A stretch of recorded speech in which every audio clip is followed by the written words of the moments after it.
In 1812, a desperate Russian general gave an order that seemed insane: burn Moscow to the ground. Why would he destroy his own capital to save his nation? Let's rewind to September of that year. Napoleon Bonaparte, leading his massive Grand Army of over 600,000 soldiers, had just invaded Russia. After months of grueling battles and relentless marching, the French finally stood at the gates of Moscow. They were expecting surrender, fresh supplies, and warm shelter. But when Napoleon rode into the city, what he found was eerie silence. And then, he saw the flames. On the night of September 14th, fires suddenly erupted all across Moscow. The city's wooden houses became towering infernos, painting the night sky a menacing red that was visible for miles. The great French emperor could only watch, completely helpless, as the grand prize he had fought so hard to claim was reduced to nothing but ash.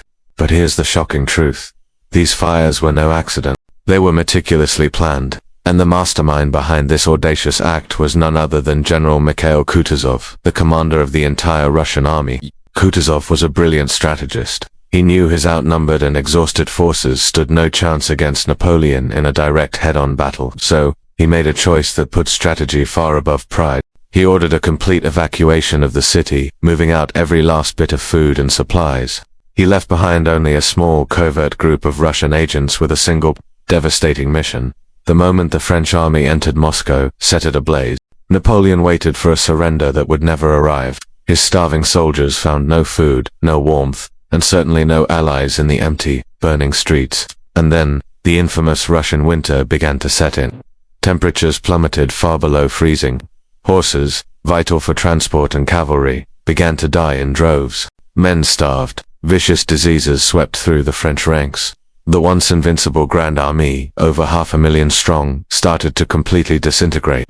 By December, fewer than 100,000 soldiers managed to limp out of Russia alive. Napoleon's grand dream of conquering the East didn't end in a glorious final battle. It ended in fire, frost, and famine. Kutuzov's decision was a shock to the entire world. He sacrificed his nation's most sacred city to save the country itself, turning the ashes of Moscow into a weapon more powerful than any army. It's a stark reminder that sometimes, victory demands the unthinkable. Thanks for watching. If you found this story as incredible as I did, please hit that like button and subscribe for more amazing tales from history. See you in the next one.